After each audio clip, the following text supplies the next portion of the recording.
Chris Ello started out as a Wednesday regular, moved to Thursday, and now, thanks to his good nature, has moved to Friday so that we could address the breaking sports news of the week. This is Ello. I'm Rudy. We call this audience sampling. Every day of the week gets a little taste of you, and then we'll decide where the biggest numbers are. All right, let's start with the biggest news of the week. Tom Brady, ill-fated handoff in practice on Wednesday, cuts the thumb on his throwing hand, stitches involved. Should Patriots Nation be concerned about their starting quarterback? I don't think they should be concerned about Tom Brady. I mean, Tom Brady's going to overcome. He'll play a great game on Sunday. That's just Tom Brady. He's going to add to his legend most likely and find a way to win this game. But if I'm a Patriot fan, there is something that I am worried about in this game. Before we move on, I know what you're going to say. Okay. We want to run this soundbite from Brady's press conference. The Boston media, they must hate these sessions, but take a listen. Yeah. How's your hand? Not talking about it. Thumbs up or thumbs down for Sunday? We'll see. You throw any footballs today? I'm not talking about that. Have you ever thrown the ball with gloves? Have you ever played a game in gloves? It's been a long time. You said in the past that you don't. You said 2 questions. See ya. Thank you. Would you even go to those press conferences? No, people wonder why everyone dislikes the Patriots. That's why. All right, so continue with your theory about what's going to happen. Well, Jacksonville is a team very much like the New York Giant teams that beat the Patriots in the Super Bowl a few years ago. They can rush 4, and they can get pressure on the quarterback. That's what Brady needs to be concerned about. I think Jacksonville is going to be able to give him a game. I'm concerned that the NFL is not going to allow Jacksonville to win. And I know that's not, but I mean, the officiating in the New England-Tennessee game last week was abysmal. Suspect. You know, another team that, using your theory, another team that did that for a half, or a little more than a half, was Atlanta. They were able to pressure them with 4 guys. And they you got to be able to do it for a whole game. All right, we're going to take your, utilizing the Ello theorem. Here are your picks from a week ago. Go ahead, roll the tape. The Ello theorem says Steelers over Bortles and the Jags, right? Yeah. My theorem says that the veteran Drew Brees will outshine Case Keenum. And you took the Eagles going against your theorem, which we discounted. So basically, you were 0 for 2. Is it time to retire the Ello theorem? No, it's not time to retire it. It took almost an act of God for Drew Brees to be eliminated from the playoffs, and it was fantastic theater. It was a great play. Look, 13 of the last 14 AFC quarterbacks in the Super Bowl have been Brady, Roethlisberger, or Manning. I will stick with that theorem that veteran quarterbacks normally get it done in the playoffs, but this year's been different. All right, we have the 5-minute warning, so we have a lot of stuff we got to burn through. Quickly, AFC, Jags are nearly double-digit underdogs. Give me 15 seconds.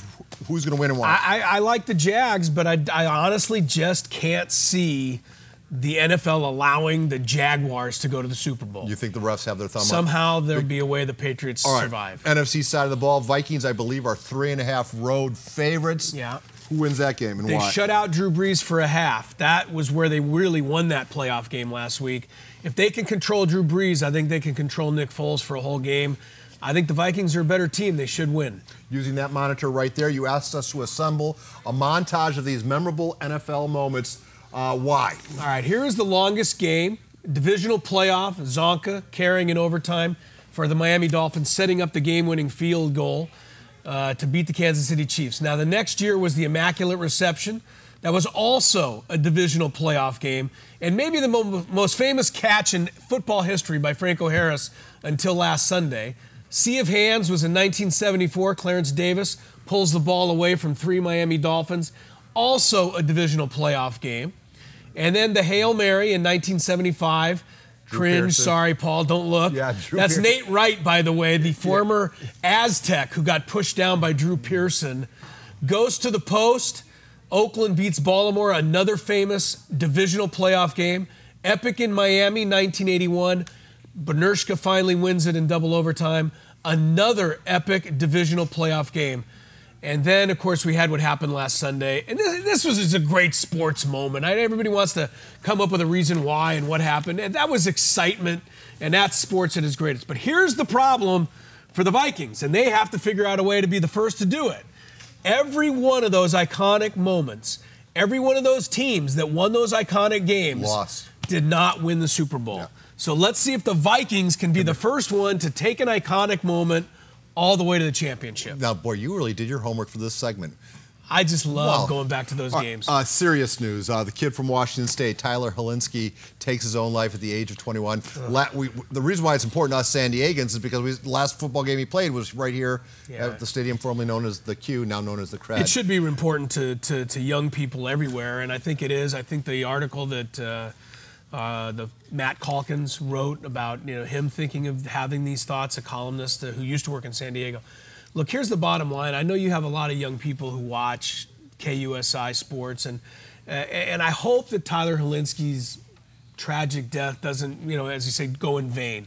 Understand that there's other people out there that share the same feelings you do, and there is help available. And look, if you have a broken arm, you don't think about it. You go get your broken arm fixed. You break your teeth, you go see your dentist. If something's not working and you're not feeling right, you're a little down and out, go see somebody. You can get help. And I just hope that message just continues to penetrate the young people out there and everybody in society. You bring up Matthew Calkins' article, really brave piece, where he kind of talked about his issues as it relates to depression. And I don't know what award he could be up for, but man, that's an award-winning piece. That has gone viral, and everybody should read it. I'll bring up another example. Terry Bradshaw was very brave many years ago. The great Fox sports analyst said when he won his third Super Bowl, he went in the locker room and cried. And he finally found out why. He suffered from depression, and Terry Bradshaw got some help. Now he's living a pretty good life. There's help available. This shouldn't happen, but the reason it happens is people are embarrassed to admit that they're struggling with something. Switching to the round ball, the NBA has a brewing PR debacle on their hands, where a group of high-profile players are pretty out there with their animosity towards a certain group of referees. They have to get this worked out, or else, I mean, once you start blurring that line, when a player can dictate who officiates his game, that's going to be a problem for the NBA. Yes, and when players are just punching each other out every other game, that's a problem for the NBA. And you're looking at Chris Paul there. Look, everybody says Chris Paul was a peacemaker. I doubt that very much. Chris Paul is usually an instigator who then runs away.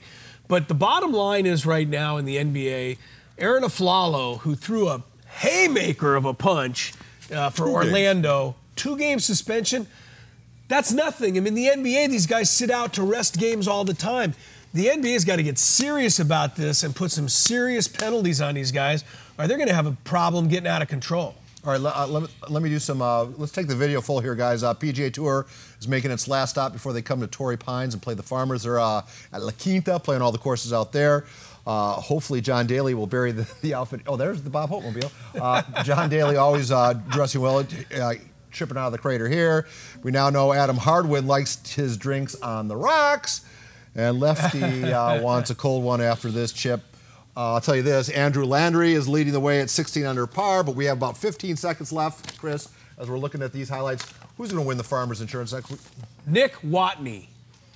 Nick Watney, former champion, who's I think last I saw was 12 under here. 12 under in this tournament, and his picture was on your computer screen when I walked in. I thought that was a You didn't like the question, so that this is your passive aggressiveness. Well, it's a tough question. Come on, I'm going to pick one guy out of 200 players and nail it for you? Yeah, that's what I would do. That's tough. All right, you pick a winner. Well, I asked the question too. All right, coming up in the 6:45 hour, Chris Thompson is going to. We have a bunch of Chris's in the show tonight.